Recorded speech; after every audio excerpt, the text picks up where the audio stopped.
nagliyab ang isang motorsiklo sa kahabaan ng isang highway sa Vietnam. Nakaligtas naman kaya ang driver ng motorsiklo? Kamustahin po natin ang kalagayan ng driver mula sa mga detalye ng balitang ibabahagi maya-maya.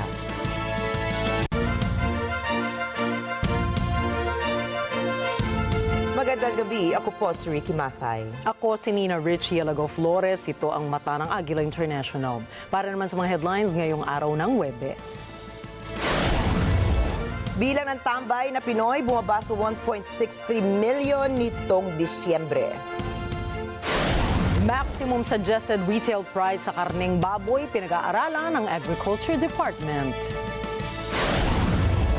Prime Minister Pai Tong-Tarn Shinawat at Chinese President Xi Jinping nagpulong sa Beijing. Honda at Nissan tatapusin na ang planong merger. At katlong bersyon ng Grok AI malapit nang ilabas ng X.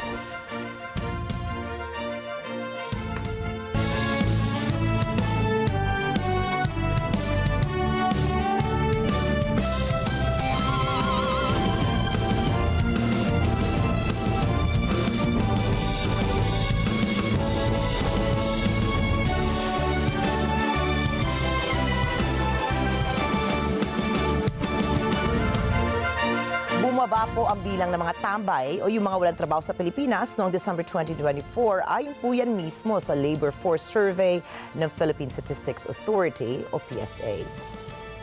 Paliwanag ng ahensya, bunsod ito ng mas mataas na demand sa trabaho tuwing December holidays.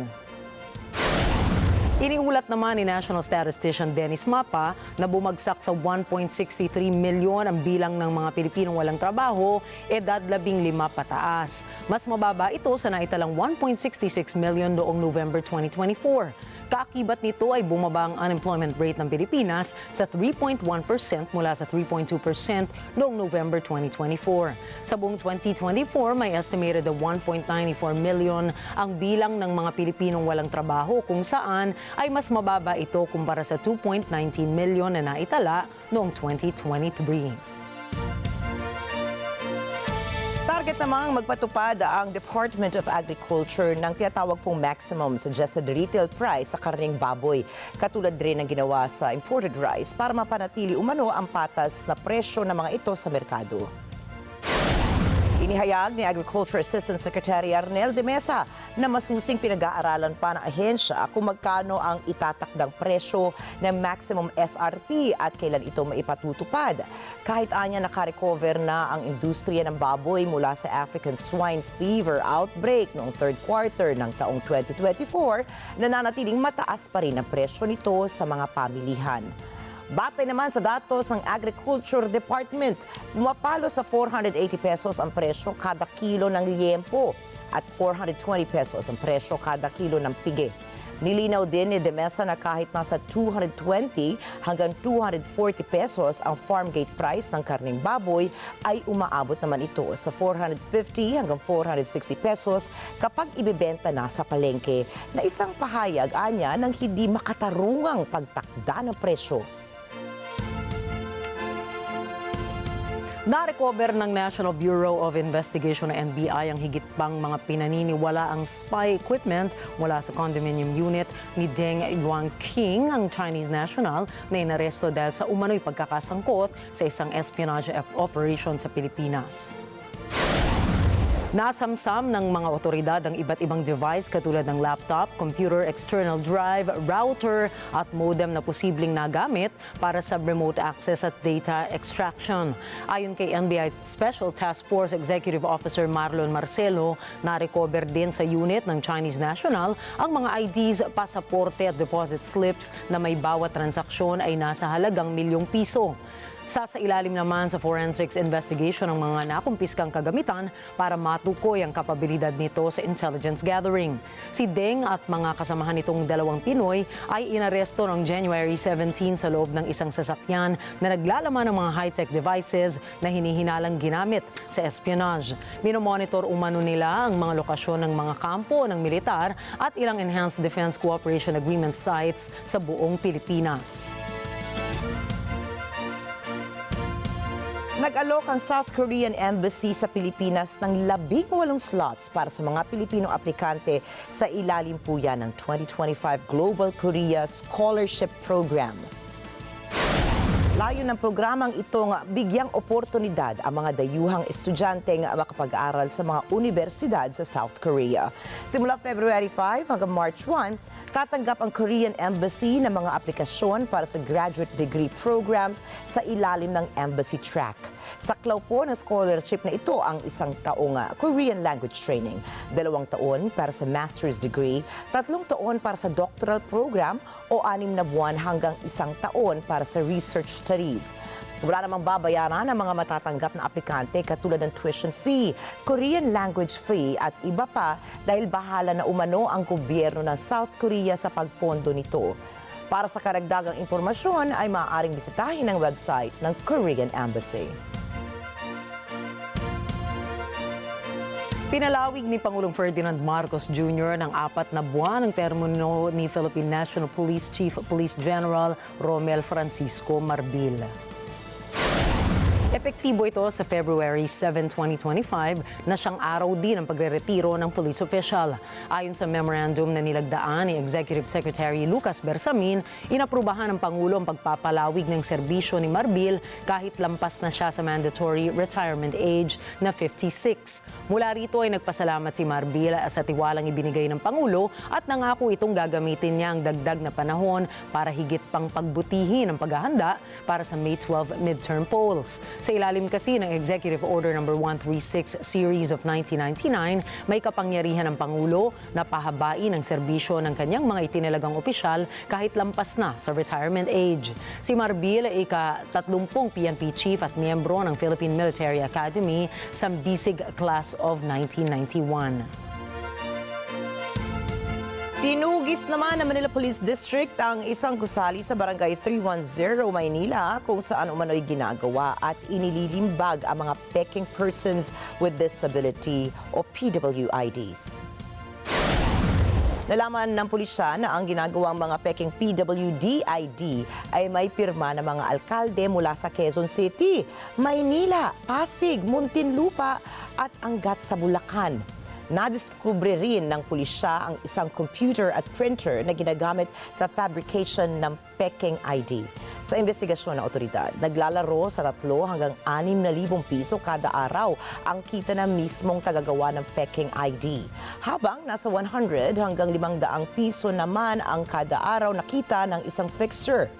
Makaharap sa mga reklamong paglabag sa falsification of public documents ang mga inarestong suspect.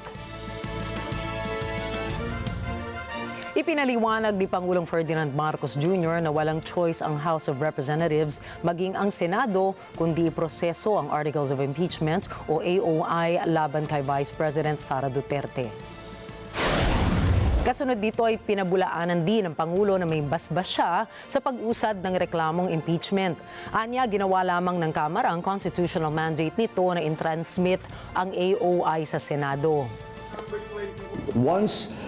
Once the impeachment complaints were filed, the House and the Senate, they have no choice. Nakatali ng kamay nila. They have to do this. And they have to do it in recognition of the complaints that have been filed. So yun ang nangyari ngayon. And that's why we have come to this point where the House has transmitted already the impeachment complaint to the Senate. We have heard some of the statements made by the Senate President as to how he is planning to handle it. So we will have to see because it is many, as you've heard before, and that we heard many times during the Corona trial, these impeachment trials are sui generis. And therefore, we have to be very clear how the rules are and how it will be conducted. Yun ang inaalala ko because I was also in the House and I was in the Senate during the Corona trial. Kaya I have some understanding do sa mga procedure. But anyway, that's the way I see it. That's the way that happened. No, the executive cannot have a hand in the impeachment. Walang role ang executive sa impeachment. Of course, did we discuss it with the Speaker? Did we discuss it with the other congressmen? Of course. Para sa Pangulo, hindi raw niya itinuturing na isang pagsuway ang ginawa ng Kamara kahit na nga ilang beses na niyang sinabi na hindi siya pabor na i-impeach si VP Sara. Dati nang sinabi ni Marcos Jr. na ang impeachment ay hindi mapapabuti ang buhay ng kahit na isang Pilipino. Sa kabila nito ay napansin ng marami na unang lumagda sa impeachment laban sa Bise, si Presidential son and Senior Deputy Majority Leader at Ilocos Representative Sandro Marcos. Inamin naman ni Pangulong Marcos Jr. na pinayuhan niya si Sandro at pinaalala kung ano ang tungkulin nito bilang kongresista. Pero hindi raw niya alam na ang unang pipirma sa impeachment complaint ay ang kanyang anak. No. I'm sure that the parties that filed the impeachment cases felt strongly about it, and despite my importunings and expressing my opinion that we really would rather not have the impeachment, they continue to do that. So it's not defiance. May ganyan ang kanilang paniniwala. Sa kanilang paniniwala, kailangan gawin ito. Kahit na sinabi ko na sana wag na, hindi pwede, hindi namin pwedeng palampasin ito. Ganun ang thinking nila. So, tinuloy nila. And I don't view that as a defiance. I view that as they're expressing what they feel to be right. So sabi ko, andyan tayo, sabi ko kay Kong Sandro, sabi ko sa kanya, the process has already begun. So, it's your duty now to support that process. So do your duty. That's what I told him. Do your duty. You have to support the process. You are constitutionally mandated to carry out that process. And you are a congressman, so do your duty. That's what I told him. I didn't know you'd be the first to sign, though. Matapang na kinwestiyon ng kapatid ni Pangulong Ferdinand Marcos Jr. na si Senator Amy Marcos ang impeachment laban kay Vice President Sara Duterte. Inamin ng senadora na nagalit siya dahil sa reklamong ito at nangakong lalabanan ang impeachment hanggang sa huli. Nakakahiya rin anya na sa dami ng problema ay destabilisasyon at impeachment pa raw ba ang solusyon? Sa halip anya na mag-aksaya ng oras sa mga isyong hindi nakatutulong sa bayan, ay dapat anyang tutukan ang mga tunay na problema ng mga mamamayang Pilipino, kagaya ng matataas na presyo ng mga bilihin at ng bigas, ang kawalan ng trabaho at mababang sahod, ang kakulangan ng suporta para sa mga magsasaka, mga PWDs, seniors at iba pang sektor ng lipunan. Samantala, sinabi ni Senate President Francis Cheese Escudero na walang mangyayaring impeachment trial sa Senado laban kay VP Sara habang nakabreak ang sesyon ng dalawang kapulungan ng Kongreso.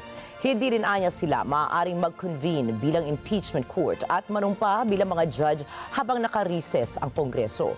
Sinabi rin ni Escudero na hindi makatarungan na biglang ipinasa sa kanila ng Kamara ang Articles of Impeachment sa mismong huling araw ng sesyon. Gayit pa ng Senador, hindi pwedeng madaliin ang anumang paglilitis. The impeachment complaint was not referred to plenary for there to be a basis for the impeachment court to be convened by the Senate sitting as a legislative body, hindi muna as an impeachment court. Hindi naman siguro makatarungan o tama na pagkatapos nilang upuan ito ng ilang buwan, biglang pwersahin, pipilitin at sasabihan kami ng sino mang galing sa Kamara na, hoy, bilisan nyo, aksyonan nyo, ano ba kayo? Hindi ganon at hindi ako papayag din nun. Ang impeachment process para sa akin, hindi mahalaga kung pabor kayo o kontra, hindi mahalaga kung ma-acquit o ma-convict. Ang mahalaga para sa akin, bilang tagapangulo ng Senado, maging maayos ito, sang-ayon sa batas, credible, kapanipaniwala, at magagawad ng hustisya. Tiniyak ng Department of Education o DepEd na maghahanap ito ng paraan upang maipagpatuloy ang 5 proyektong pinondohan ng United States Agency for International Development o USAID na nakasama sa freeze order ni US President Donald Trump. Ang mga proyektong ito ay ang ABC Plus na naglalayong magbigay ng access sa mga dekalidad na reading materials para sa early literacy development. Ang Opportunity 2.0 na nagbibigay ng suporta para sa alternatibong sistema ng pag-aaral. Ang Gabay Program na para sa mga mag-aaral na may mga kapansanan. Ang Improving Learning Outcomes for the Philippines na tutulong sa DepEd sa pagdidisenyo, pagpapatupad at pagsusuri ng mga programang pang-edukasyon mula pagkabata hanggang sa pag-unlad ng mga manggagawa. At ang Urban Connect, isang joint gender development program. Ayon kay Assistant Education Secretary para sa Strategic Management, Roger Masapol, ang mga proyektong ito na may kabuang halaga na 94.02 million pesos o katumbas ng 5 bilyong piso ay kasama sa 5-point agenda ng DepEd na tumutugon sa mga pangunahing issue sa sistema ng edukasyon sa Pilipinas. Sinabi ni Masapol na maaaring tingnan ng DepEd ang continuing funds ng ahensya upang puna ng pondo para sa mga nasabing proyektong pang-edukasyon. Hindi anya papayag ang DepEd na maapektuhan ang mga kritikal na reformang ito, kaya maghahanap ang ahensya ng mga paraan upang mapanatili ang mga proyekto. Isa na nga rito ang paggamit ng continuing funds ng ahensya upang punan ng pondo para sa mga nasabing proyektong pang-edukasyon. Naglabas si Trump ng executive order noong January 20 para ihinto sa loob ng 70 araw ng bagong foreign assistance obligations and disbursements habang nakabinbin ang pagsusuri sa mga programang ito ng Estados Unidos. Susunod, 5 Prime Minister binisita si Chinese President Xi Jinping. Indian Prime Minister Narendra Modi, susunod na world leader na bibisita kay US President Donald Trump. At international community, kinundina ang Gaza occupation proposal ni Donald Trump. Mga detalye po ng mga balitang yan at iba pa sa pagbabalik ng Mata ng Agila International.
Malalaman na ni Sunhee ang tungkol sa relationship ni na Yunsu at Yondo. Hindi pwedeng maging kayo.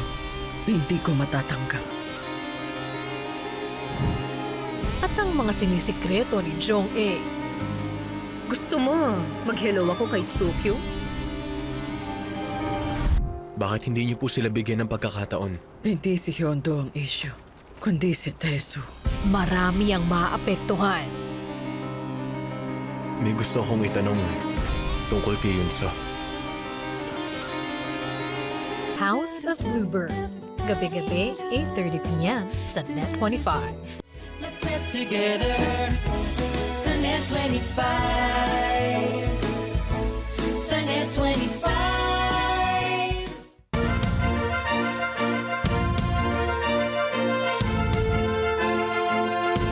Sinabi ni President Xi Jinping na dapat palalimin ng China at ng Thailand ang kanilang ugnayan at palawigin ang kanilang pagtutulungan sa harap ng hamon ng kasalukuyang geopolitical landscape. Inihayag niya ito noong tinanggap niya ang bumisitang Prime Minister na si Paitongtarn Shinawatra. Ito ang unang pagbisita ni Shinawatra simula noong siya'y maihalal sa pwesto noong Agosto ng nakaraang taon. Napapanahon ito sa paggunita ng ika-50 anibersaryo ng diplomatic relation ng dalawang bansa. Sa kanilang pagpupulong ay ipinagmalaki ni Xi Jinping ang ginagawang high-speed railway ng kanyang bansa na magkokonekta sa Beijing at Bangkok. Dagdag pa nito ay makatutulong din ang China sa larangan ng digital economy at pagpasok ng electric vehicle sa bansa. Tinalakay din ang dalawang paglala ng Chinese government o pag-aalala ng Chinese government ukol sa paglaganap ng online fraud at safety scams ng Thailand laban sa mga Chinese nationals, kung saan nangako naman ng Thai PM na lalo na niyang papaigtingin ang seguridad sa kanilang bansa upang mawala ang pangamba ng mga Chinese tourists sa pagbisita sa Thailand. Isa ang turismo sa pangunahing pinagkakakitaan ng Thailand, kung saan ang Chinese foreign market naman ang pinakamalaking kontributor dito. Nakatala ang pagbisita ni Prime Minister Paitongtarn Shinawat sa Pebrero 5 hanggang 8. Nakatakdang bumisita sa US sa susunod na linggo si Indian Prime Minister Narendra Modi. Ayon sa White House, dadala rin si Modi sa dinner kasama si US President Donald Trump sa 2 araw na pagbisita nito. Hindi pa naman inaanunsyo ng company Modi ang eksaktong petsa ng official working visit ni Modi. Si Modi ay isa sa ilang mga opisyal na personal na dadalaw kay Trump mula nang maupo ito sa pwesto. Uno nang nagtungo sa White House, Israeli Prime Minister Benjamin Netanyahu, at sa mga susunod na araw naman ay si Japanese Prime Minister Shigeru Ishiba ang bibisita.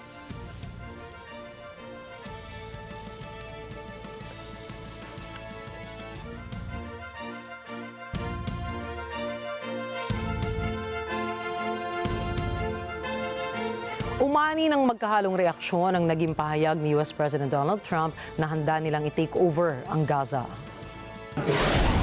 US will take over the Gaza Strip and we will do a job with it too.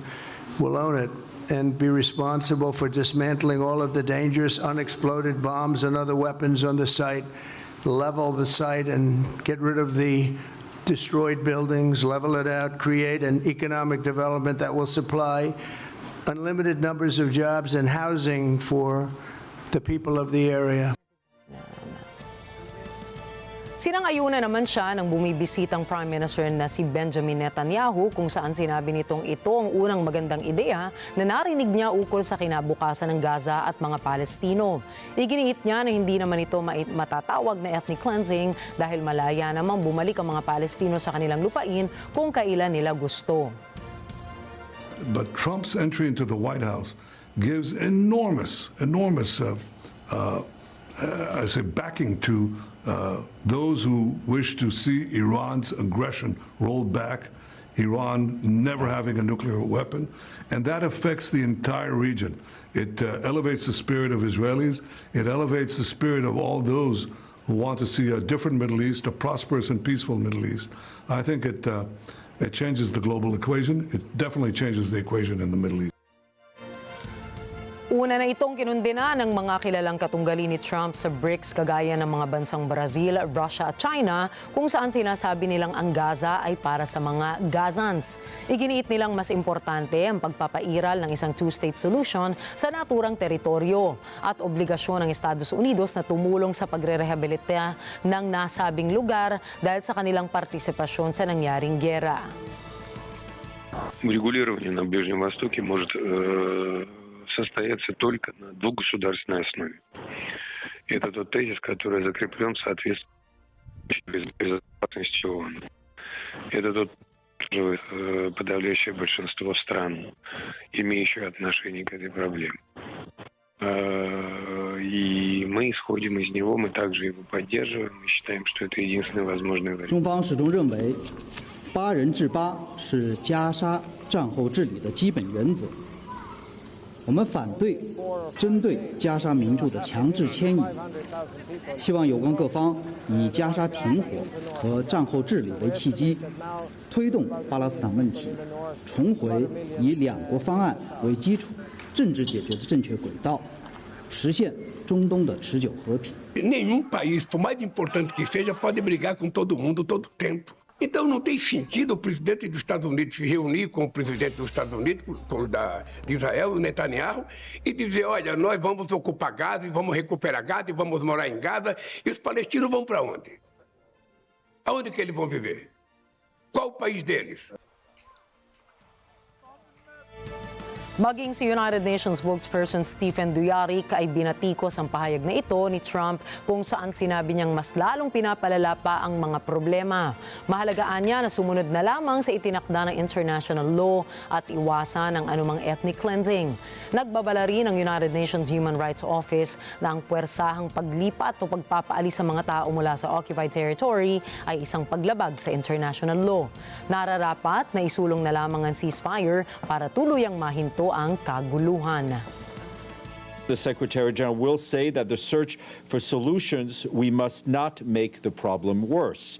It is vital that we stay true to the bedrock of international law. It is essential to avoid any form of ethnic cleansing, and of course he will reaffirm the two-state solution. Look, any forced displacement of people is tantamount to ethnic cleansing.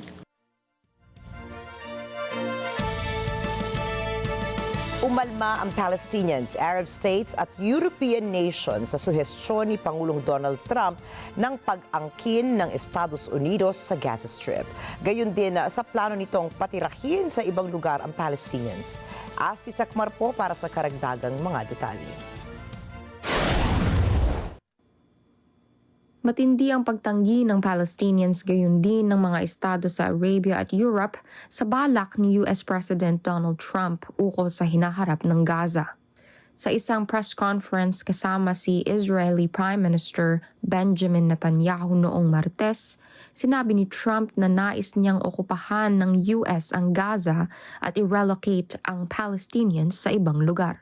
Bilang tugon, sinabi ng tanggapan ni Palestinian President Mahmoud Abbas, tinatanggihan ng Pangulo at ng iba pang Palestinian leaders ang panawagang okupahan ng US ang Gaza Strip at ilikas na naman ang Palestinians mula sa kanilang bayan. Tinutulan din ng Hamas ang pahayag ni Trump. Ayon sa militanteng grupo, balak ito ng US at ng Israel upang pangatwiranan ang pagkontrol sa Gaza.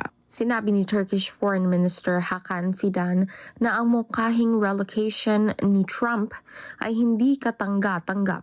Ito anya ay mali. Ayon naman kay Spanish Foreign Minister Jose Manuel Alvarez Bueno, ang Gaza Strip ay pag-aari ng Palestinians sa rehiyon at bahagi ng Palestinian state sa hinaharap. Samantala, binigyang diin ni Australian Prime Minister Anthony Albanese ang suporta nito sa two-state solution.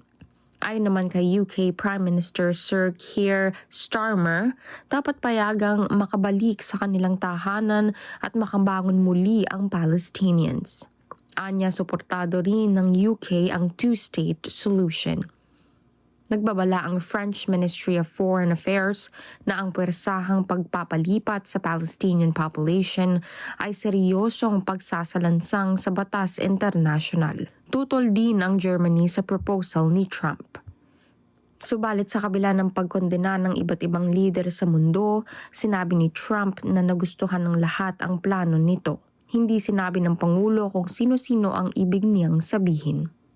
Ashley Sakmar para sa mata ng Agila International, trusted, connected, on point. Binatikos ng mga pinuno ng estado ng Cuba, Nicaragua at Venezuela ang isinasagawang mass deportation ni Donald Trump. No nos podemos dejar provocar por el nuevo gobierno de los Estados Unidos, ni andaremos al paso que ellos quieren imponer. Nos vamos a mantener serenos, analizando cada acción y respondiendo cuando haya que hacerlo, con la valentía y el arrojo que siempre lo hicieron nuestros líderes Fidel Castro, Hugo Chávez y Raúl Castro. Sin ninguna duda, en el escenario político y geoestratégico actual se van a exacerbar los abundantes y muy diversos factores irritantes entre los Estados Unidos y nuestra América. Ya no se trata de una especulación. El propio gobierno imperialista ha declarado públicamente su amenaza a la integridad territorial de las naciones, tal como puede verificarse en sus referencias al Canal de Panamá y los pasos dados para reescribir la geografía regional. Iginiit ng alyansa ng Latin American nations na hindi sila magpapadala sa bugso ng damdamin sa pakikisalamuha sa Estados Unidos at mananatili silang mapagmatsyag at kalmado sa harap ng mapang-aping polisiyang inilalabas ni Donald Trump. Inihayag ng mga pangulo ang kanilang pagkabahala sa naturang polisiya ni Trump sa naganap na Bolivarian Alliance for the Peoples of Our America o ALBA Summit. Pinangunahan ni Cuban President Miguel Diaz-Canel ang pagbatikos kay Donald Trump kung saan mariin niyang kinundena ang plano ni Trump na pansamantalang ipatapon sa Guantanamo Bay ang ibang iligal na imigranteng hindi pa nila madedeport. Ikinababahala nito ang banta sa seguridad ng Cuba na gagawin ni Donald Trump. Para Cuba resulta inaceptable la deportación violenta e indiscriminada de migrantes en los Estados Unidos, las detenciones arbitrarias y otras violaciones de los derechos humanos, medidas que además se emplean como armas de presión política y chantaje contra los pueblos de nuestra América. El establecimiento de un centro de detención en la base naval norteamericana en Guantánamo, en el que se pretenden cancelar decenas de miles de personas, constituye un acto barbárico. Es además una amenaza a la seguridad nacional de Cuba y de la subregión. Y se trata de un enclave militar que ocupa una porción del territorio cubano en contra de la voluntad de nuestro pueblo y de nuestra nación. Ibinigay naman ni Nicaraguan President Daniel Ortega ang kanyang simpatya sa pinagdadaanan ngayon ng mga migrante kung saan sinabi niyang magbabago rin ang damdamin ni Trump ukol sa deportation. Anya, inaantay lamang nito na maramdaman ni Trump kung gaano kalaking dagok ang naidulot nito sa labor market ng kanyang bansa. Nosotros expresamos nuestra solidaridad con los migrantes que están siendo desalojados de los Estados Unidos. Y bueno, llegará el día en que la actitud, esa tendencia antimigratoria que se ha exacerbado desaparezca y que se valore en lo que se debe valorar lo que ha sido el aporte y lo que sigue siendo el aporte de los inmigrantes a la actividad económica, a la actividad productiva, a la actividad que demanda mano de obra de estos países. Umapela naman si Venezuelan President Nicolas Maduro na sana ay maging makatao ang pagtrato ng Immigration and Customs Enforcement o ICE officers sa mga migrante sa kabila ng ginagawa nilang operasyon.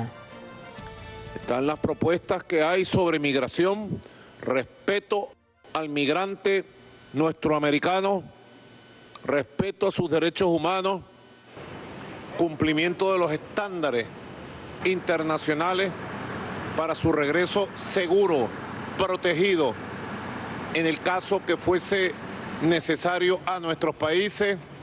Y en ese marco, como han expresado varias de las intervenciones, prestar todo el apoyo para que el migrante se integre de manera productiva a nuestros países. Bilang bahagi ng tariff deal ay nakadeploy na sa US border ang unang grupo ng mga sundaling Mexicano na siyang pipigil sa pagpasok ng illegal migrants at fentanyl sa Estados Unidos. Ana Quipo para sa report. Migrasyon at trapiko ng fentanyl. Ayon sa mga opisyal, bilang unang hakbang, nag-deploy na ang Mexico ng mga sundalo nito sa tinatawag na hotspot sa baybayin ng US border kung saan mataas ang bilang ng illegal na migrasyon at trapiko ng droga at sandata. Kasama ang border states ng Baja California, Sonora at Tamaulipas. El personal que acaba de arribar a esta plaza perteneciente a la Guardia Nacional arribó con motivo de los recientes acuerdos a los que llegó la presidenta Claudia Sheinbaum con el presidente Donald Trump, consistente en reforzar la frontera norte de nuestro país con personal de la Guardia Nacional con el fin de evitar el tráfico de drogas de México hacia los Estados Unidos, principalmente fentanilo. Serán recorridos en toda la frontera de México con Estados Unidos. En toda la línea fronteriza serán recorridos a pie, a motor, así como patrullajes en diversos caminamientos que conducen a la frontera de nuestro país con Estados Unidos.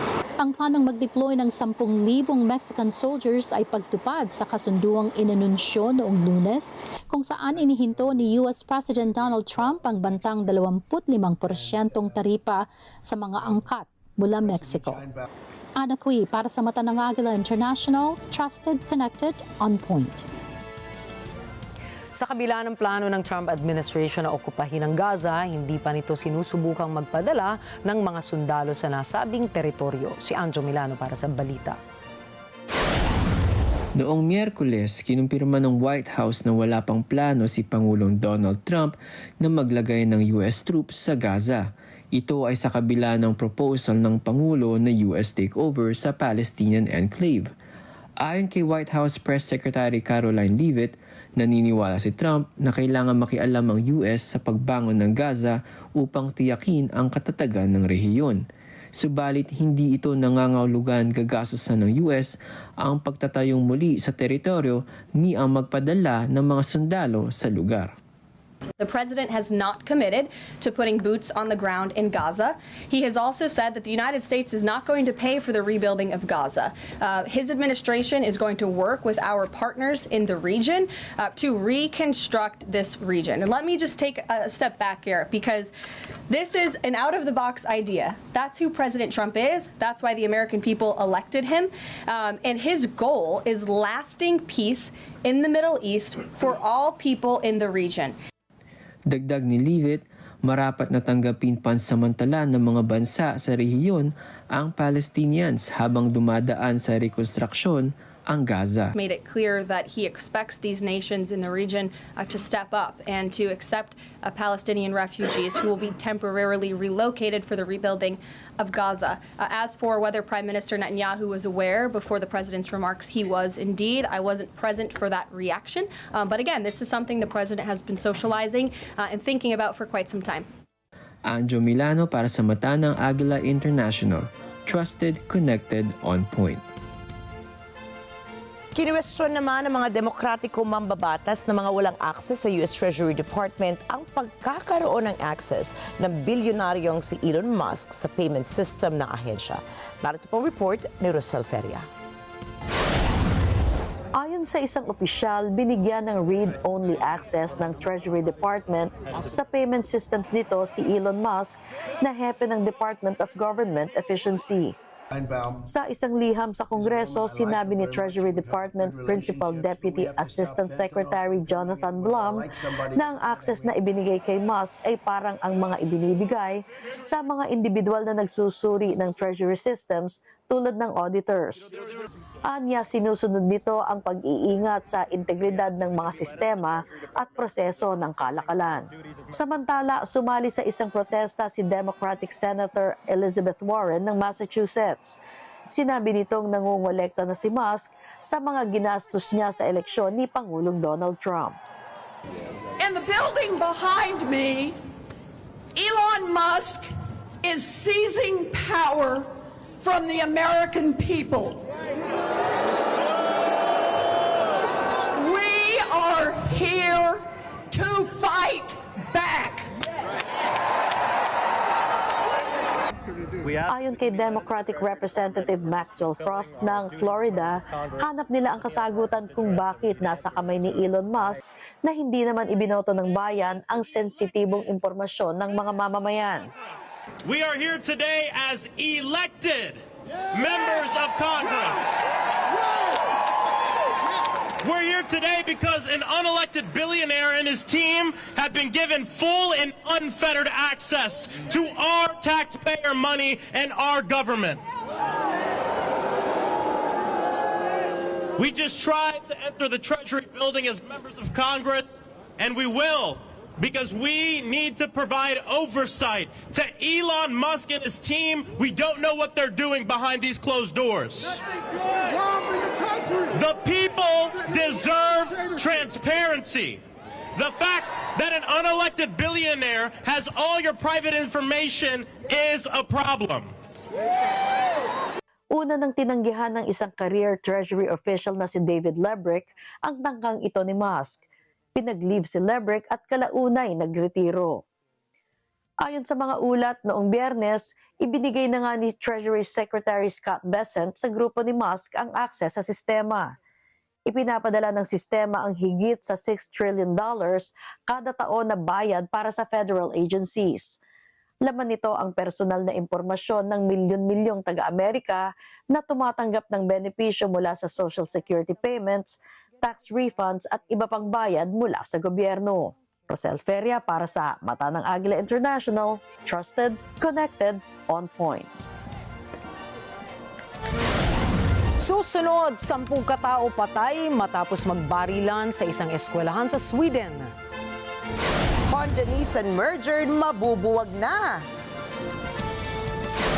At usapang NBA trade deadline, superstar forward Jimmy Butler na ilipat na ng Miami Heat.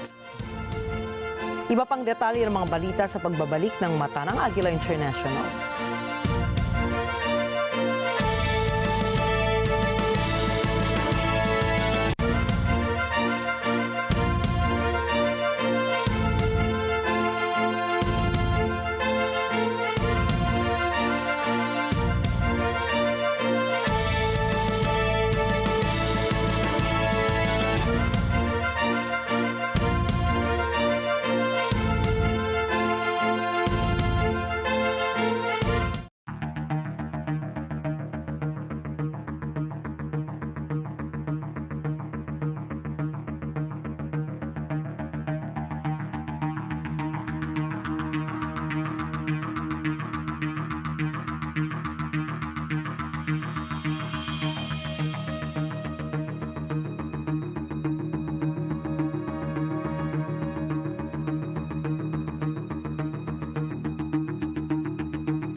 Alam namin ang iyong pagsisikap.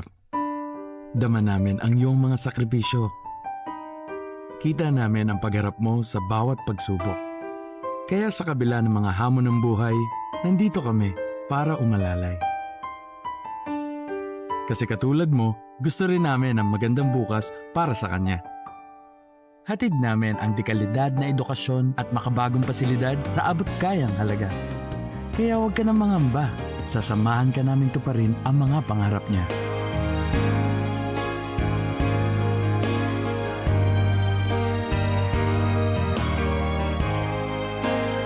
Maaasahan mong sulit dito ang mga pinagsikapan mo. Sa aming mga makabagong pasilidad at sistema ng edukasyon. Mailalabas natin ang aking talino at mga kakayahan niya. Kahit sa munting halaga, makakasiguro ka na makakasabay siya sa mabilis na pag-ikot ng mundo.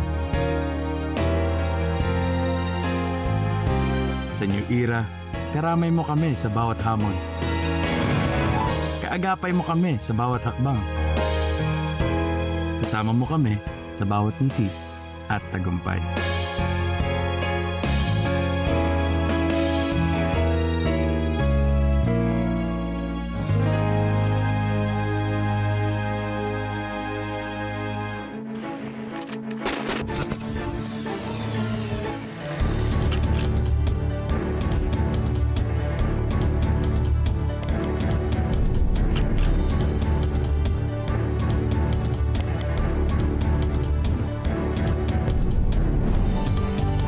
It is a signal to the world that we are open for business.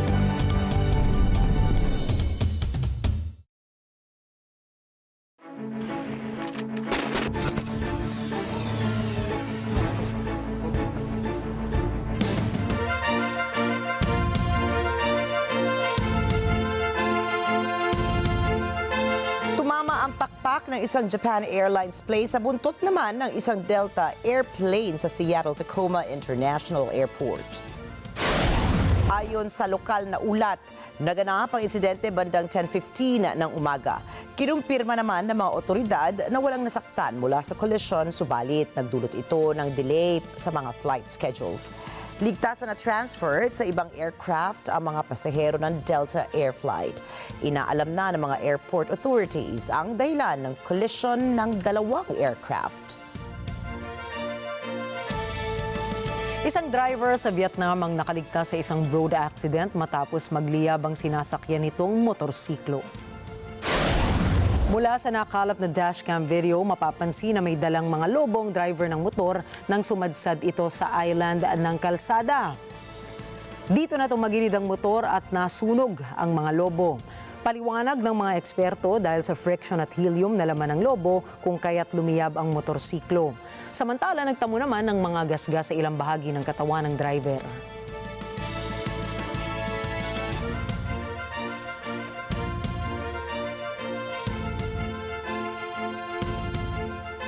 Sampu ang patay sa pamamaril na naganap sa isang adult education center sa Sweden.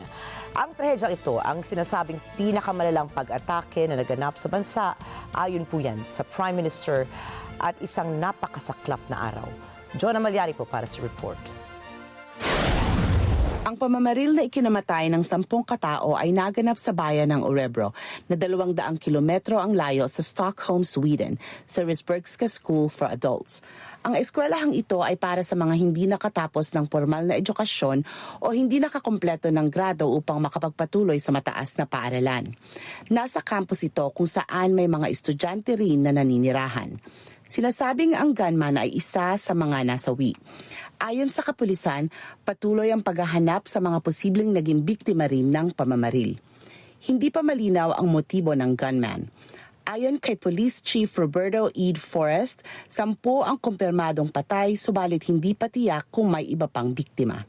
Det är svårt att ta in vidden av det som har hänt idag. Det mörker som nu lägger sig över Sverige ikväll.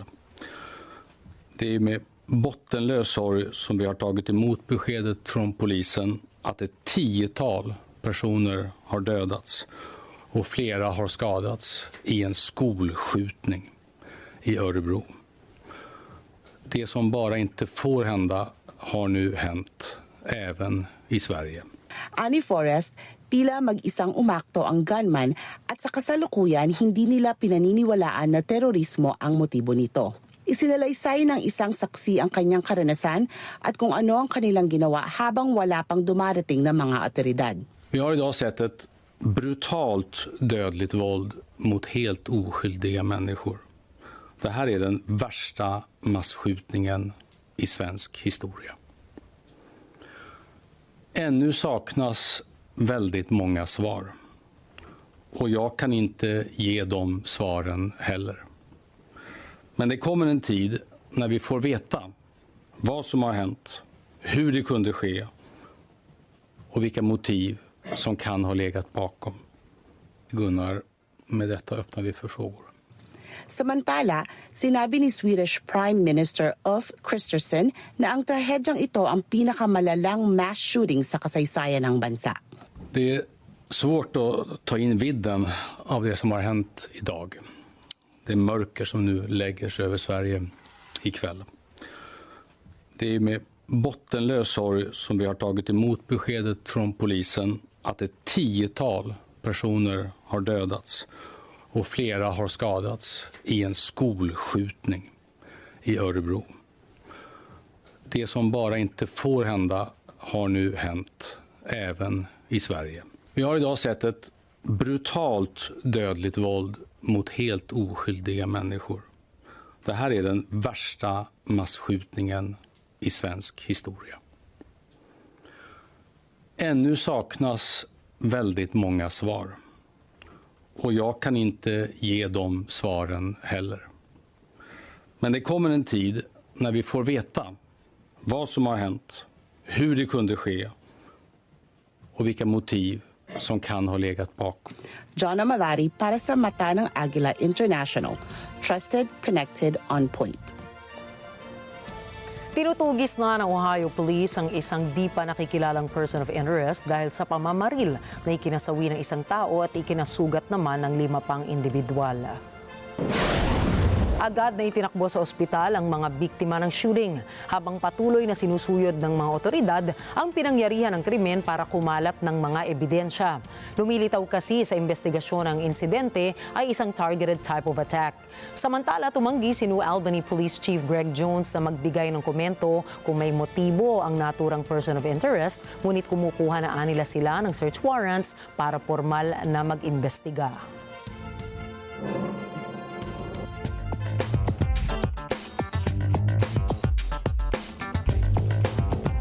Nakipagpulong si Nissan CEO Makoto Uchida kasama ng kanyang kapwa CEO ng Honda na si Toshihiro Mibe upang formal nang tapusin ang kanilang planong merger. Noong Disyembre ng nakaraang taon, nagplano ang dalawang kumpanya na magsagawa ng merger sa harap ng lumalaking banta sa automotive industry ng Tesla at Chinese automaker na BYD. Tila nagkalabuan ang dalawa ukol sa patutunguhan ng kanilang pinagsamang kumpanya dahil sa pagkakaiba sa filosofiya ng dalawang kumpanya at pananaw patungo sa potensyal na kinabukasan ng nasabing merger.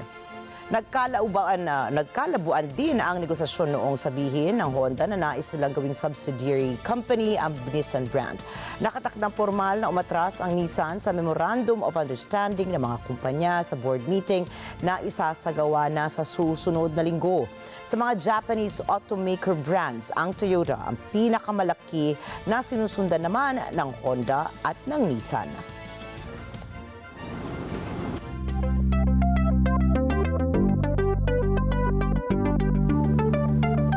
Malapit nang ilunsad ang ikatlong version ng Grok, isang artificial intelligence o AI chatbot sa social media platform na X. Kinumpirma ito sa expose ni Mario Nafal kung saan inaasahan na sa mga susunod na linggo ay ilalabas na ni Elon Musk ang Grok 3. Ayon kay Mario Nafal, kaya umanong masagutan ng Grok 3 ang Riemann hypothesis, isang math problem na iniiwasan ng mga henyo sa loob ng 160 taon. Pinaniniwalaang ang Grok 3 ay sumailalim sa 10 beses na training para makamit ang supercomputing capabilities nito.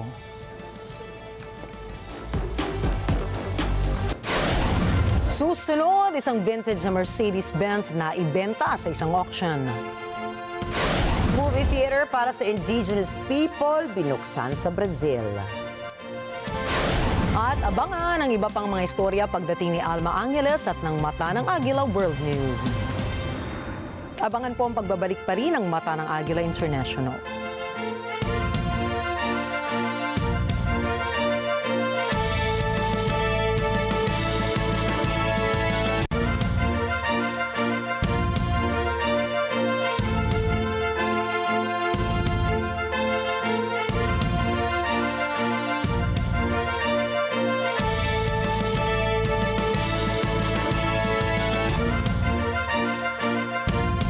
Malalaman na ni Sunhee ang tungkol sa relationship ni na Yunsu at Yondo.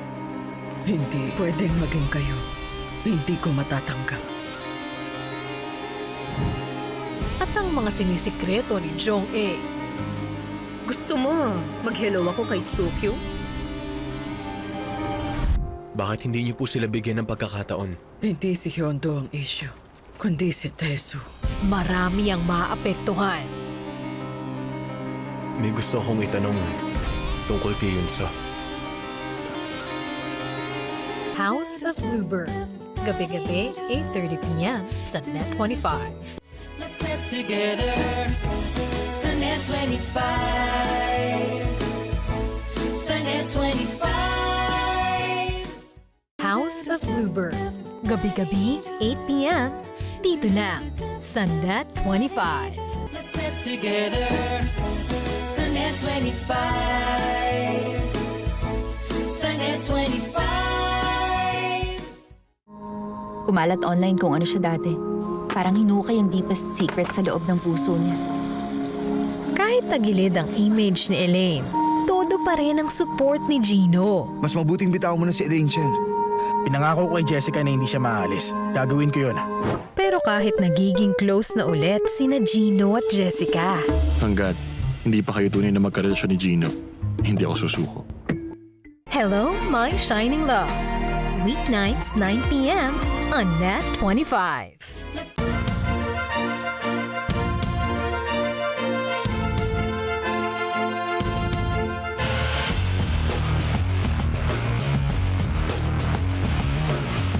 Maglalaro na sa Golden State Warriors si dating Miami Heat star Jimmy Butler matapos ang matagumpay na trade deal sa pagitan ng dalawang koponan.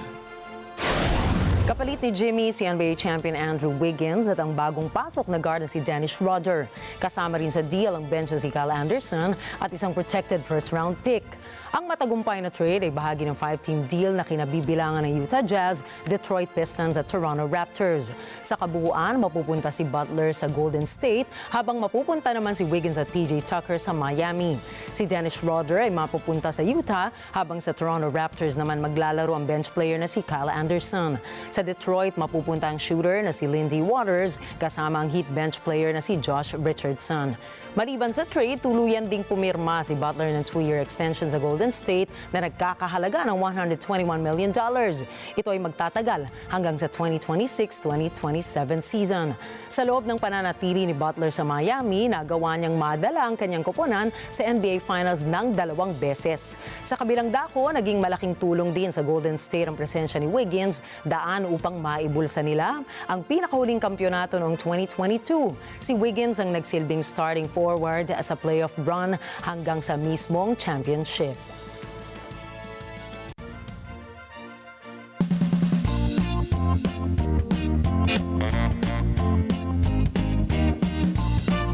Naibenta sa halagang 51.155 million euros o $53.01 million ang tinaguriang Silver Arrows ng Mercedes-Benz sa RM Sotheby's.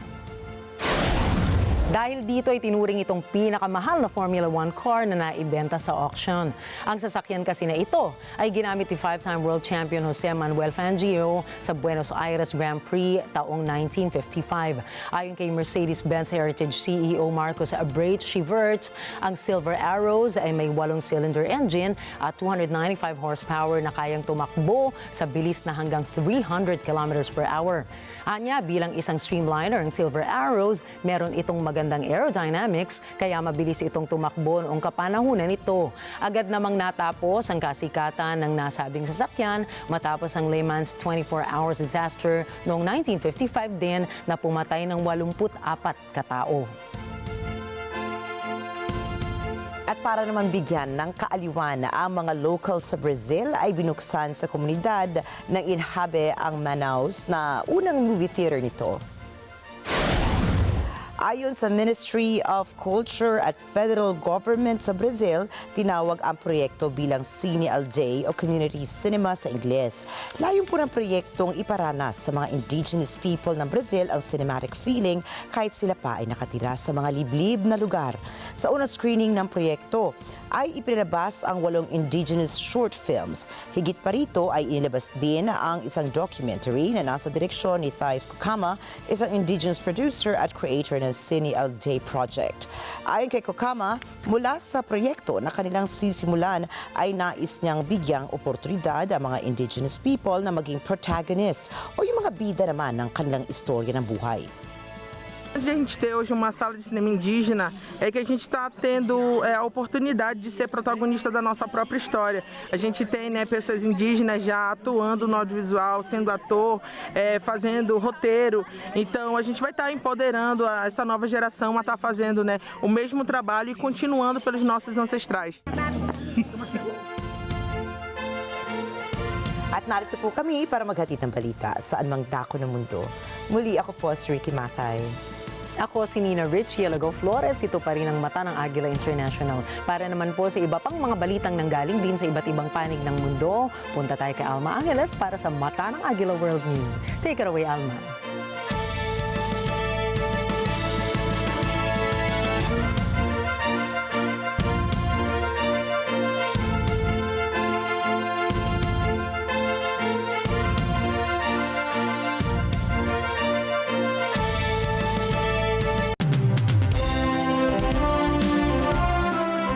Thank you, Nina Enrique. Good evening, everyone. I'm Alma Angeles for NET25 World News. On tonight's headlines.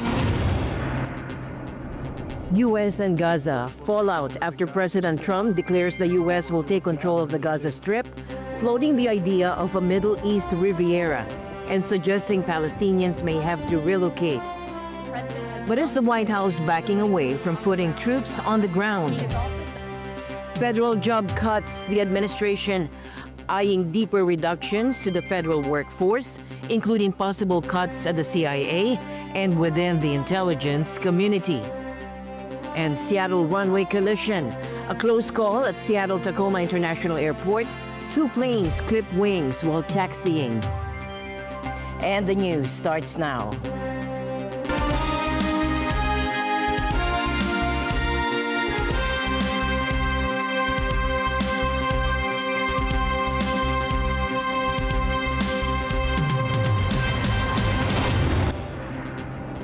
A seaside resort, gleaming hotels, tourists from all over the world. That's how Donald Trump envisions Gaza. But his proposal to take over the war-ravaged territory, relocate Palestinians, and turn it into the Riviera of the Middle East is igniting fierce backlash. Standing beside Israeli Prime Minister Benjamin Netanyahu in Washington, Trump laid out his plan: flatten what's left of Gaza and rebuild it under U.S. control. He insisted it would be a thriving international hub, with Palestinians moved to Egypt and Jordan. The U.S. will take over the Gaza Strip, and we will do a job with it too. We'll own it, level the site and get rid of the destroyed buildings, level it out, create an economic development that will supply unlimited numbers of jobs and housing for the people of the area.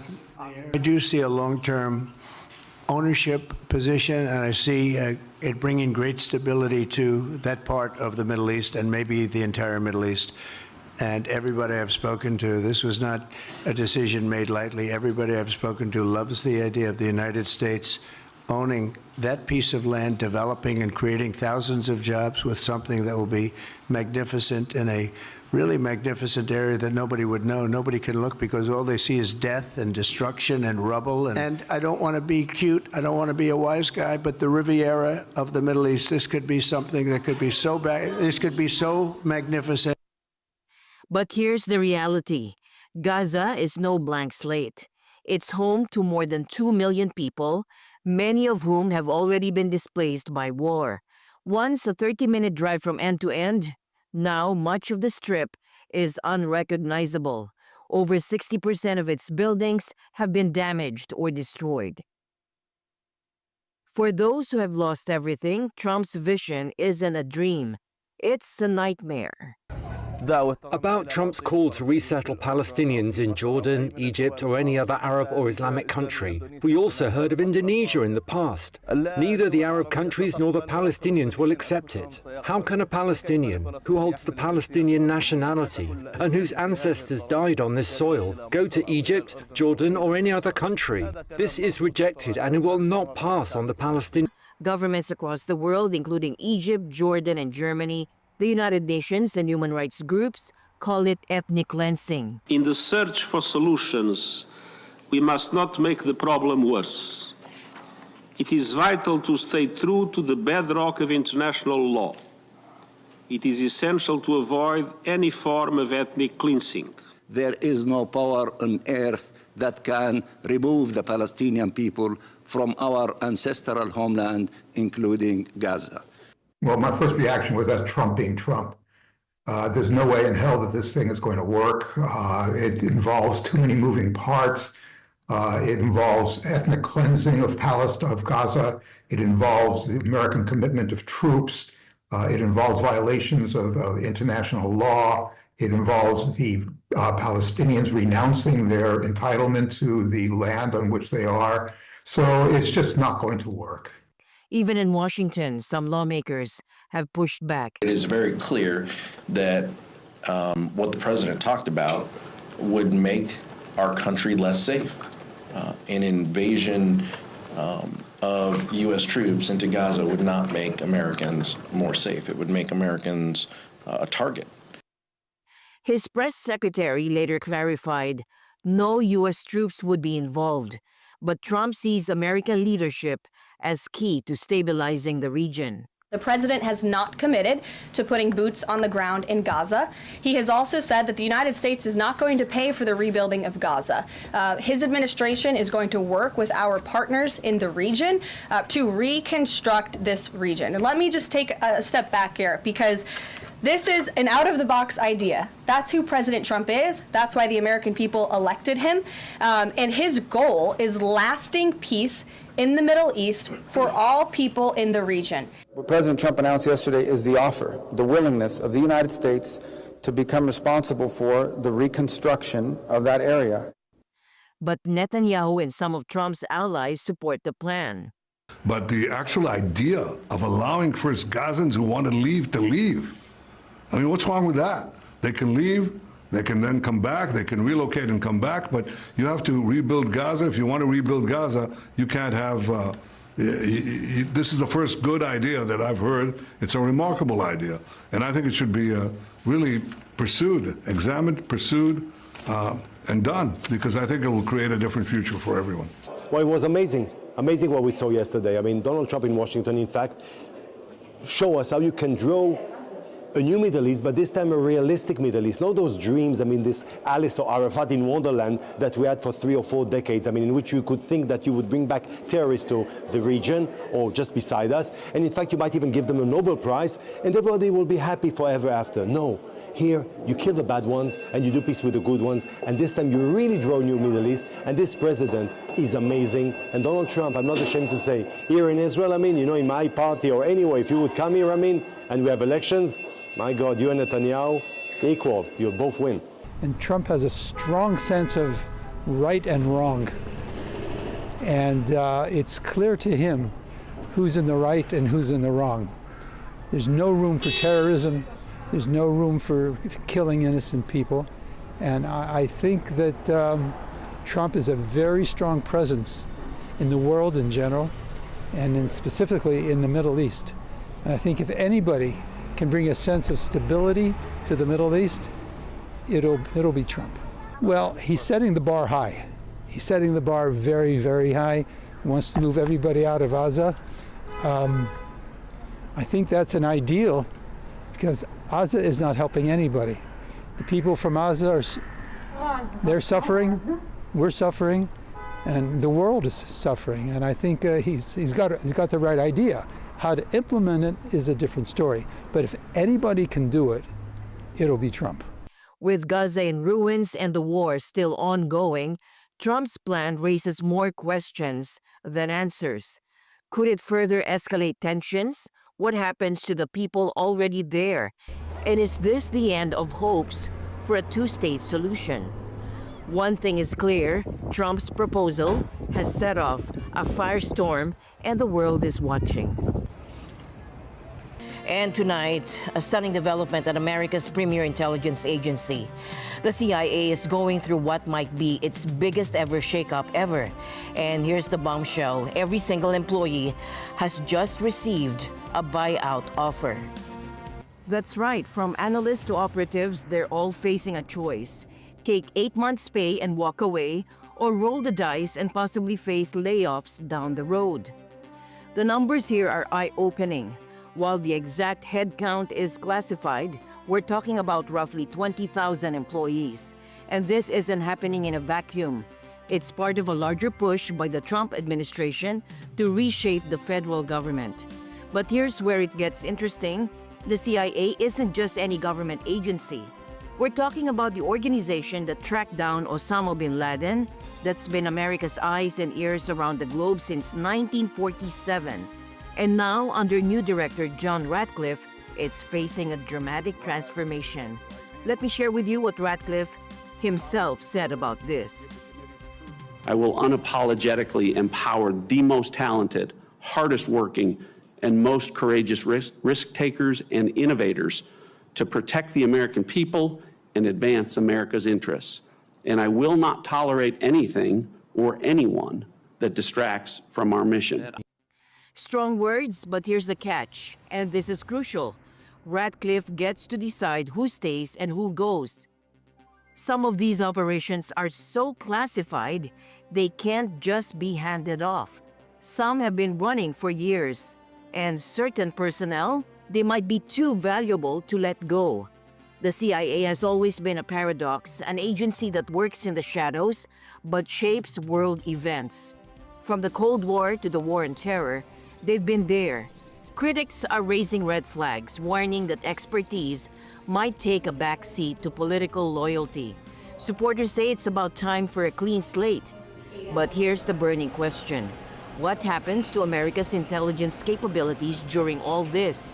In a world of rising global tensions, cyber threats, and international terrorism, can the CIA afford a mass exodus of experienced personnel? China is challenging the U.S. and the World Trade Organization, accusing President Trump's new tariffs and the end of a key duty-free exemption of breaking trade rules. Take a look. China filed a World Trade Organization complaint against U.S. President Donald Trump's new 10% tariff on Chinese imports. In the Wednesday filing, China argues that the tariff, as well as Trump's cancellation of a duty-free exemption for low-value packages, are protectionist and break WTO rules. It says the duties are discriminatory and, quote, are imposed on the basis of unfounded and false allegations concerning China. Beijing's complaint also comes after Trump's move to shut a trade loophole that allowed small-value packages to be shipped duty-free. The so-called de minimis provision, used widely by e-commerce giants like Shein and Temu, exempted packages with goods worth less than $800 from duties. Around 1.36 billion shipments entered the United States using the de minimis provision in 2024. The Trump administration has blamed the de minimis exemption for allowing fentanyl and its precursor chemicals to enter the U.S. unscreened. Recent Reuters reporting has also found that drug traffickers are exploiting the exemption. Beijing's Wednesday WTO filing could lead to a ruling that Trump's duties violated trade rules, in the same manner that a 2020 ruling found that his first-term China tariffs broke trade regulations. However, such a victory would be unlikely to satisfy Beijing because the WTO's appeals body has been largely inoperable for years. That's because of Washington's blocking of appointments of appellate judges over what it views as judicial overreach by the body, which has prohibited a final decision in the 2020 case. Now, for a brief moment, it looked like packages from China and Hong Kong would no longer reach American doorsteps. The U.S. Postal Service suddenly stopped accepting parcels from those regions. But just as quickly, it reversed course. Take a look. The U.S. Postal Service did a U-turn on Wednesday. It had suspended the delivery of parcels coming from China and Hong Kong, but later said it will now accept them. That follows President Donald Trump's move to shut a trade loophole that allowed small-value packages to be shipped duty-free. The so-called de minimis provision allowed importers and U.S. shoppers to avoid duties on goods worth less than $800. The change posed a big challenge for fast-growing online retailers like Temu and Shein. They've built big businesses shipping products from China at rock-bottom prices, often using the de minimis rule. USPS did not immediately comment on whether its temporary suspension had been tied to Trump's order ending de minimis shipments from China. We're going to do very well against China and against everybody else. His move was announced on Saturday and came into force from 1 minute past midnight on Tuesday. Shein and Temu might face further complications in the US. Reports by news website Semaphore claim the Department of Homeland Security could add the pair to its list of firms suspected of using forced labor. The report said no final decision had been made. Both firms denied using forced labor. Responding to Trump's tariffs, Beijing has put several US firms, including Alphabet's Google, on notice that they could face sanctions by China. The U.S. Postal Service's temporary suspension of parcel services from Hong Kong has left residents grappling with the unforeseen disruption, with the effect noticeably felt at post offices across the Chinese territory. Businessman John Can found himself at the receiving end of this sudden policy shift. It's not very good actually for us. Like Hong Kong has a very good reputation for everything, but this is a political war and we don't know what to do. But definitely it's not good for us because this is one of the main sources for us to send the goods to USA and receive. At a local Hong Kong post office counter, Kan, who was seeking to check the status of a package he had sent to the U.S. 2 days ago, expressed frustration after a staff member told him it wasn't possible to ascertain where his delivery might be now. I don't know why we are victim in middle of this political bullfight. So that's what, it's very disturbing for us actually, very disturbing. So that's why I posted yesterday something, and now when I see that this news came and my friends, they informed me and I saw the news, and then I just come here and when I called the hotline, they told us that you are not the only one. Hundreds of people called this morning, the hotline was very busy, and suddenly this political, like the imposing the duties and the other thing, like it's a kind of political war, which is affecting the local people. Elon Musk's bold move to reshape the U.S. government is raising eyebrows across the country. With Trump's backing, Musk has taken charge of a sweeping government overhaul, aiming to streamline agencies, slash budgets, and even shut down USAID. Elon Musk's swift takeover of 2 U.S. government agencies has given him unprecedented control over the federal workforce, allowing him to push major reforms. His focus, shutting down USAID and slashing budgets across multiple departments, all part of Trump's broader effort to shrink the government and install loyalists. Trump has put Musk in charge of the so-called Department of Government Efficiency, or DOGE. But despite the official sounding name, it's not actually a government department. Musk isn't on the payroll, and its creation has already sparked lawsuits from unions and watchdog groups. Who exactly works for DOGE remains a mystery. The Trump administration hasn't released a staff list, disclosed salaries, or detailed how many DOGE officials are embedded in federal agencies. Elon can't do and won't do anything without our approval, and we'll give him the approval where appropriate. Where not appropriate, we won't. But he does have a good natural instinct. He's got a team of very talented people. We're trying to shrink government, and he can probably shrink it as well as anybody else, if not better. Meanwhile, legal experts say Congress and the courts could still step in to rein in Musk's sweeping government overhaul. So the key issue with Musk's actions is that it's happening in this zone that we could best describe as a gray legal zone, or perhaps more accurately described as a zone of illegality.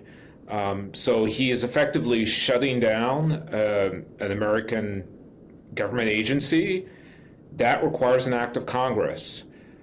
He is effectively firing or putting on administrative leave huge proportions of the federal workforce. Again, even the president doesn't have the power to do this. This is really something that requires congressional permission. And shutting off payments to third parties like grantees, and this could include universities, nonprofits, or foreign aid providers, also is not something we think that the president is allowed to do. There's something called the Impoundment Control Act that prevents the president from deciding he will not spend congressional funds. So Musk taking over payment systems or USAID and saying we're not going to pay the obligations of this government agency is a huge red flag. The president can certainly set new directions for federal employees, and he can use political appointees to issue guidance to those employees. But there's a vast difference between that and simply firing all of the employees, which is something that he's not legally allowed to do. I think I would still predict that the court would say that the president cannot impound funds, that is, he can just ignore Congress when it comes to spending. There is case law on this, and there is clear statutory intent from Congress. I think the president will probably gain more power over civil service employees than he has currently, but I don't think they will dismantle the entire civil service system or give the president the power to simply fire all employees through backdoor means. And so that's where I guess I'm deeply concerned about the precedent being set here, that this is, in my view, an egregious executive branch overreach. I don't believe they have this authority, at least not without the consent of Congress. This controversy has sparked outrage. Hundreds of protesters, including U.S. senators and representatives, gathered outside the U.S. Capitol, voicing their opposition to President Trump and advisor Elon Musk's efforts. This is not about demonizing a political party. It is about telling the truth about Donald Trump's actions and Elon Musk's actions. Don't just have a voice if you're a billionaire. You have a voice. Until 2 weeks ago, there was a malaria team with world experts, and they are gone. The United States gives a lot of money to improve the capacity of different governments around the world so that they can manage problems that eventually reach the United States. So that includes diseases like Ebola. It also includes security, trafficking, piracy. That if they get stopped in West Africa, they never come here. But if we wait, then the problems just get bigger. Sweden is mourning the victims of its deadliest mass shooting. On Tuesday, a gunman opened fire at campus Risbergska, an adult education center in Obrero, resulting in at least 11 fatalities, including the shooter. Take a look. The following day, residents, Swedish officials, and members of the royal family attended a memorial service at a nearby church. Prime Minister Ulf Kristersson described the incident as the worst mass shooting in Sweden's history. No idea. But as I said, an old colleague who I worked with, she has passed away.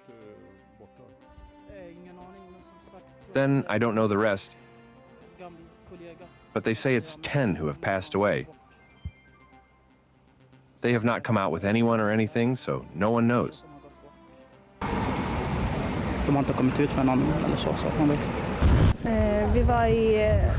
We were near the classroom and I told my friends that I didn't want to be here. I felt something, but I couldn't know what was going to happen. Then when I told them that I didn't want to be here, can we go to the classroom? Yes, and it started there. They said that when he had come into the restaurant, and the restaurant is near the door, and he started to shoot everyone. Until now, we know that 11 died, but I thought it was more, because when they came out, there was chaos. Flags are at half-staff across Sweden in honor of the victims. The shooter, identified as 35-year-old Rickard Andersson, was found dead at the scene. Campus Risbergska primarily serves immigrants, aiming to improve their Swedish language skills and employment opportunities. Authorities have provided limited information, but confirmed that the attacker had no prior police record and legally owned the firearms used. The motive remains unclear, with no evidence linking him to terrorism or gang affiliations. As we said yesterday, the suspected perpetrator is one of the deceased, and we are continuing intensive investigative work to understand the circumstances surrounding him and try to create a picture to see if more are involved. Late Wednesday, multiple media outlets reported that Andersson had been unemployed for a decade and had previously been enrolled at the school.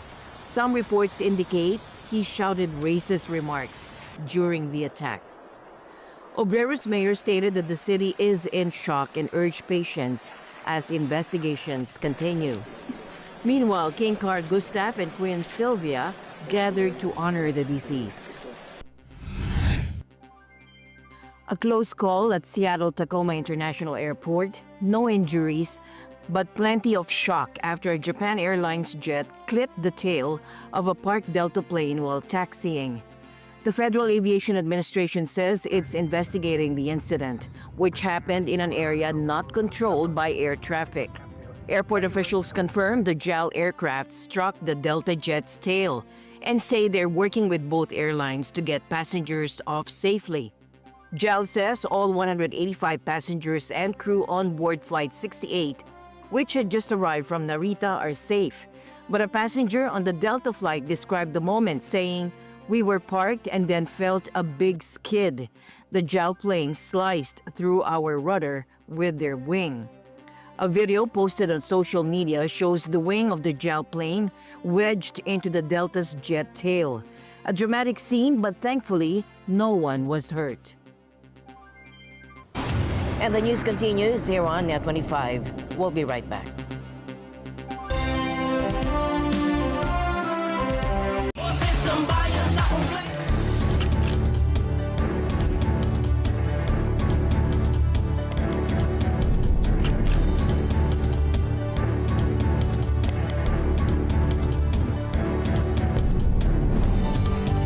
It is a signal to the world that we are open for business.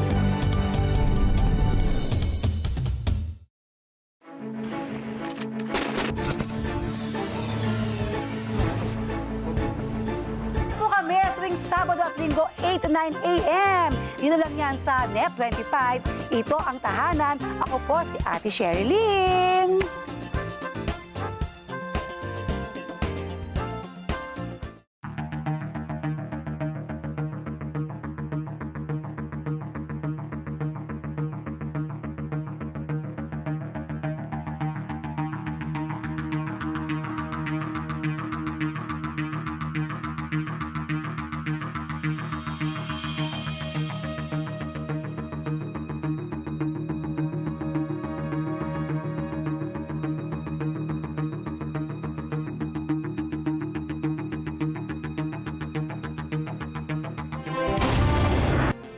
Tensions in the Democratic Republic of Congo remain high as the government dismisses a unilateral ceasefire declared by Rwanda-backed rebels in the east of the country, calling it false communication. Now, this comes after the rebels seized control of the city of Goma last week. The situation on the ground is dire. Vivian Van Dempier, the deputy UN envoy in Congo, shared this grim update. So far, 2,000 bodies have been collected from the Goma streets in recent days, and 900 bodies remain in the morgues of the Goma hospitals. We do not think that number would not go up. We expect this number to go up. With morgues overflowing and power cuts preventing refrigeration, the need to bury the dead quickly has become urgent. Most mortuaries are located in hospitals, raising serious concerns about the spread of disease to patients and healthcare workers. So it has been a race against time to find burial sites, and it remains a race against time because identifying the body is becoming increasingly difficult. Each passing day makes our task even harder. The human cost of this conflict is staggering. Julian Zainab Barabara, a mother who lost her child in an explosion, shared her heartbreaking story.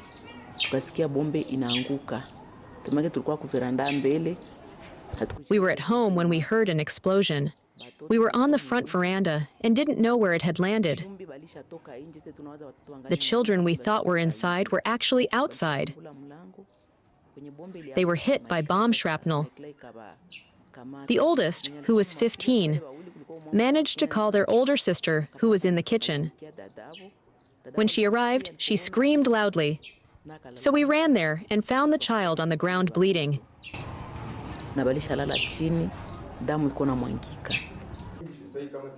Hospitals are overwhelmed. The Red Cross-run facility in Goma is treating twice as many patients as it has beds for, and supplies are running dangerously low.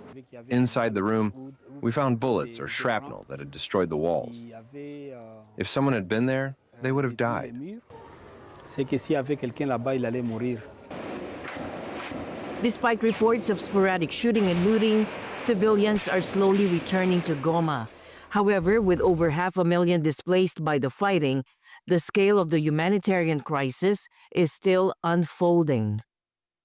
A Japanese man's pandemic pastime has blossomed into much more than just a hobby.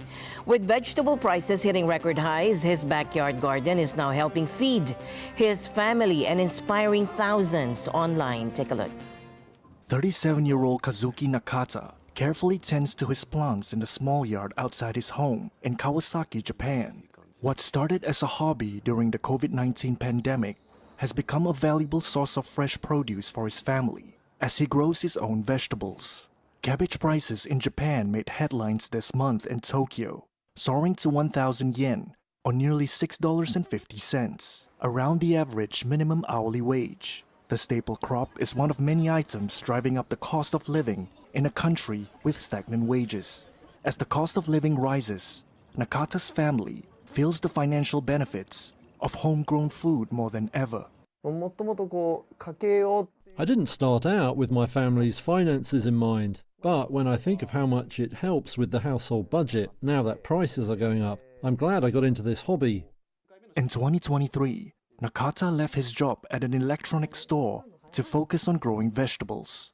He grows 47 types of vegetables, including lettuce, onions, and daikon radishes, in empty plastic bottles, drink cans, and even his bicycle basket. Nakata also created a YouTube channel where he posts videos about it. It gained around 4,500 new subscribers in the second half of January alone. With vegetable prices where they are, Nakata says the interest is understandable. Whenever I upload a video, there are loads of positive comments saying things like, wow, or I want to try this too. But I also get comments like, this is really important now that vegetables are so expensive. So I get the feeling that everyone is becoming aware of the issue. Recent government data show that while agriculture prices have risen, the average vegetable intake among Japanese adults reached an all-time low in November. The Nakata family, however, is going against the trend. They say they're eating more fresh vegetables than ever before. I feel like the taste of vegetables you've grown from seeds is so many times better than normal. These vegetables are grown with love, so they're different. And with that, we end tonight's broadcast. For everyone here on NET25, I'm Alma Angeles. Thanks for joining us. Good night.